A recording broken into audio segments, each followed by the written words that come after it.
Dari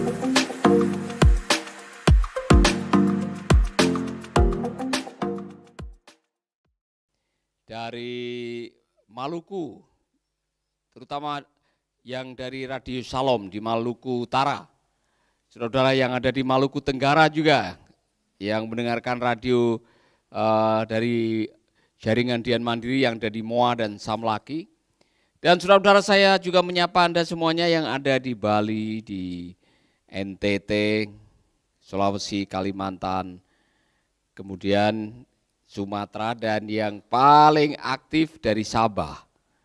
Ada banyak saudara kita yang dari Sabah. Nah, pagi hari ini saya mau melanjutkan apa yang saya bahas beberapa hari yang lalu mengenai bagaimana trik kita menghadapi rasa tawar hati. Kita semua pernah mengalami tawar hati, hatinya tawar. Artinya apa? Tidak ada gairah, tidak ada passion, tidak ada semangat, tidak ada tujuan. Bawaannya kalau orang sudah tawar hati, aduh ya nasib, lebih baik saya mati. Itu contoh orang yang sudah tawar hati. Pernah tawar hati? Yang pernah tawar hati angkat tangan?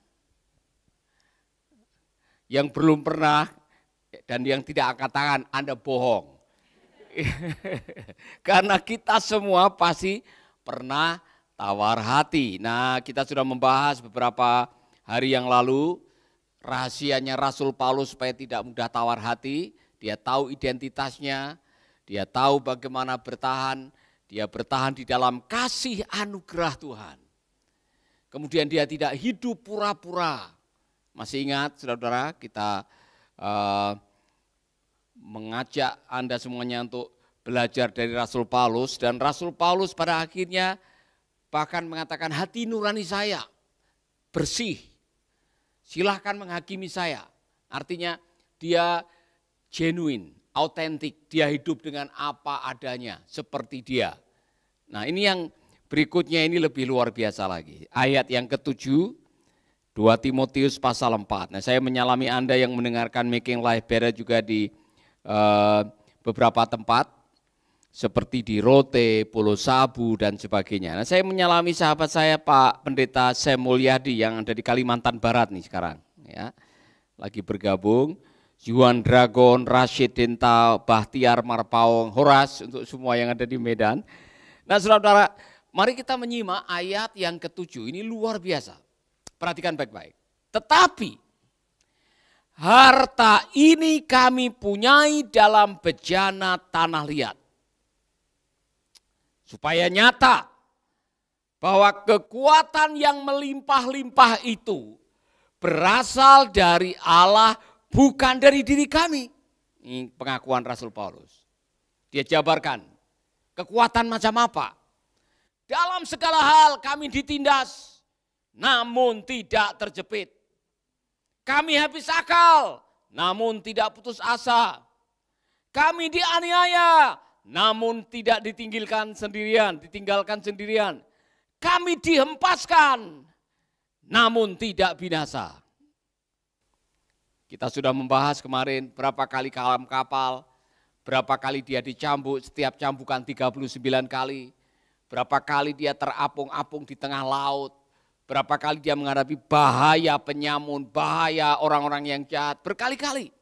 Tapi ini yang dia katakan, kami senantiasa membawa kematian Yesus di dalam tubuh kami, supaya kehidupan Yesus juga menjadi nyata di dalam tubuh kami. Sebab kami yang masih hidup ini terus menerus diserahkan kepada maut karena Yesus, supaya juga hidup Yesus menjadi nyata di dalam tubuh kami yang fana ini.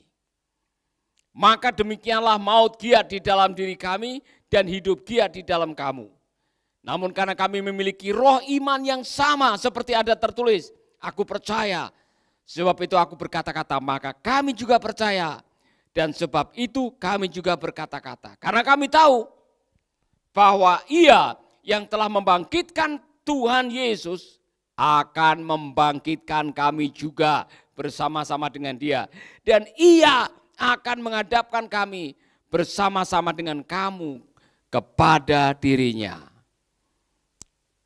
Saudara-saudara, Rasul Paulus sedang mengatakan seperti ini. Relax in your weakness. Semua bilang, relax in your weakness. 1, 2, 3. Saudara-saudara, relax, santai dalam kelemahan. Rasul Paulus sedang mengatakan, saya punya kelemahan. Di dalam pelayanan ini saya punya kelemahan. Tubuh ini dia bilang, tetapi harta kami punyai dalam wajah tanah liat. Saya ini tanah liat. Dia mengatakan, saya ini tidak punya kekuatan apa, saya hanya tanah liat. Kalau saya bisa bertahan dimaki, dikhianati, dianiaya, dipojokkan, ditindas, kok masih kuat. Semata-mata bukan karena tubuh kami ini, tetapi karena Kristus yang ada di dalam kami, karena kemanapun kami pergi, kami membawa kematian Kristus. Wah, ini pelajaran yang luar biasa, saudara. Dalam pelayanan, dalam hidup ini, Anda akan ketemu kesulitan, Anda akan ketemu penindasan, Anda akan ketemu penolakan, Anda akan ketemu barangkali bullying atau direndahkan orang. Tetapi saudara-saudara, dalam situasi seperti itu supaya tidak putus semangat. Ini rahasianya Rasul Paulus. Bawalah Kristus dalam kelemahanmu. Dia mengatakan, saya membawa kematian Kristus dalam hidup saya ini. Artinya saya siap mati seperti Kristus.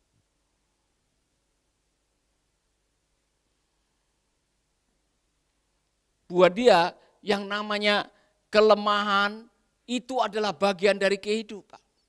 Dan relax in your weakness artinya kalau Anda menemui kelemahan dalam dirimu sendiri, bahwa Anda punya kelemahan, bersyukurlah. Rasul Paulus mengatakan dalam ayat yang lain, justru di dalam kelemahan itulah aku melihat kekuatan Allah, kuasa Allah. Maka aku bermegah di dalam kelemahanku. Artinya apa? Jangan sombong. Kalau kamu bisa mantul, seperti Rasul Paulus tadi, dia punya kemampuan untuk mantul, ditindas, dihempaskan, dianggap miskin tapi bisa memperkaya banyak orang, ya kan? Dipojokkan tetapi masih bisa bertahan.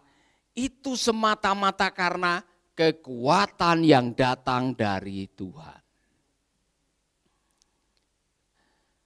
Di awal saya sudah mengatakan be genuine. Tidak usah pura-pura lah dalam hidup ini. Kita semua punya kelemahan, tidak ada orang yang sempurna. Bahkan awal kebahagiaan adalah jujur dengan ketidaksempurnaan. Tengok teman saudara bilang, jujur saja. Ya. Berani mengakui kelemahan atau menutupi kelemahan? Mana yang lebih enak dalam hidup ini? Berusaha terus tiap hari menutupi kelemahan, ya kan? Aduh, saudara, mana lebih rileks?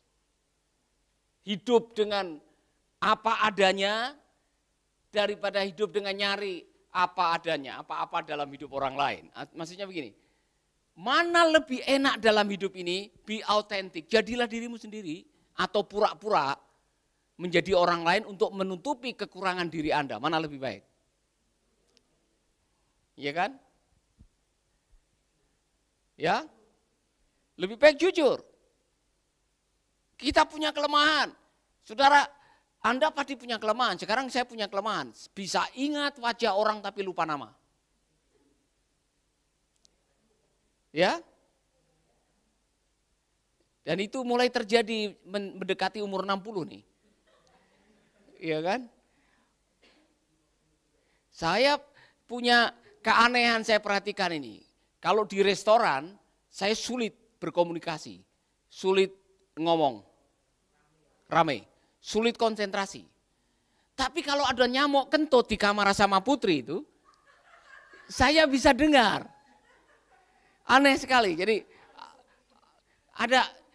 ada anak-anak berbisik, saya bisa dengar. Tapi kalau ngomong di tempat yang ramai, saya tidak bisa dengar. Saya harus mengaku itu. ya kan? Jadi artinya apa?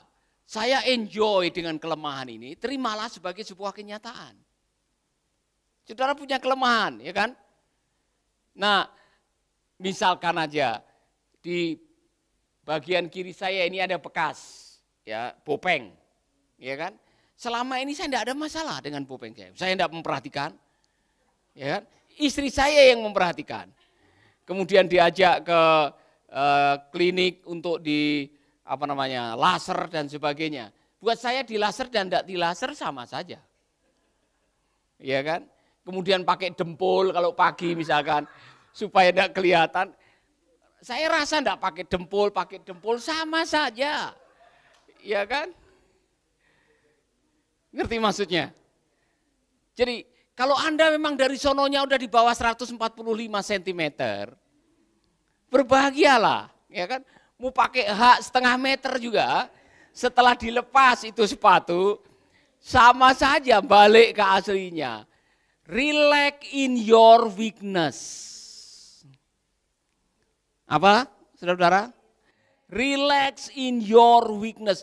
Belajarlah menerima dan mensyukuri kelemahan yang memang ada dalam hidup ini. Rasul Paulus mengatakan, saya ini sebetulnya tanah liat.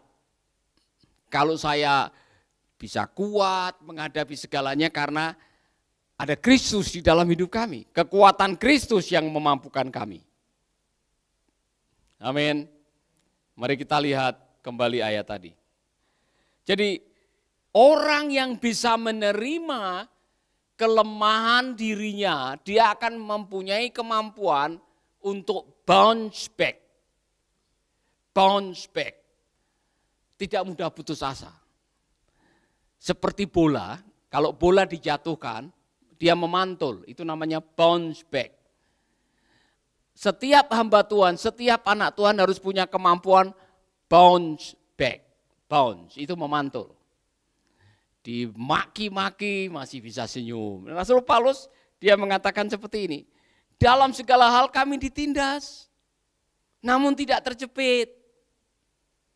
Habis akal, namun tidak putus asa. Dianiaya, namun tidak ditinggalkan sendirian. Dihempaskan, namun tidak binasa. Masih ada namunnya. Saudara harus punya namun dalam kehidupan kita. Ya kan? Kalau saya minta saudara coba menggambarkan, saudara pernah punya pengalaman direndahkan orang, namun masih bisa tetap senyum dengan orang yang merendahkan, ya kan? Saudara dimiskinkan oleh orang, namun masih bisa memperkaya banyak orang lain. Saudara mengalami hal-hal yang mungkin digosipkan orang, namun masih bisa mentraktir yang menggosipkan, ya kan? Saudara mungkin dianggap tidak mampu dari kampung, namun saudara bisa menolong mereka menjadi orang yang berhasil. Saudara, setiap orang harus punya kemampuan bounce back. Tengok teman saudara bilang bounce back.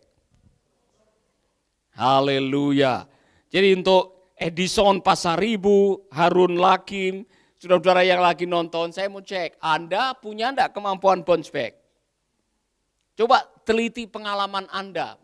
Saudara dulu pernah dilecehkan orang, wah kamu tidak cocok jadi ketua sekolah Alkitab di Ambon, Paulus.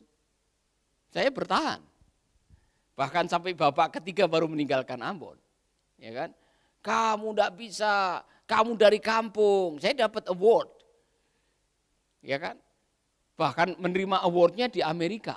Oh yayasan ini kalau saya tinggalkan, kalau saya enggak ada di situ tidak akan berhasil. Kita mendapatkan penghargaan dari pemerintah. Bounce back. Amin. Siapa yang kalau waktu kecil dipoyoi, orang Jawa bilang, dibullying, dijelekkan sama teman-temannya, saudara nangis, pulang lapor orang tua.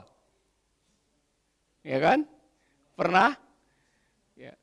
Pernah ya? Saudara nangis, mereka bilang aku gendut. Ya. Kemudian sudah nangis. Saudara belajar bounce back. Nggak apa-apa gendut, ya kan? Dilawan, saudara. Ya kan?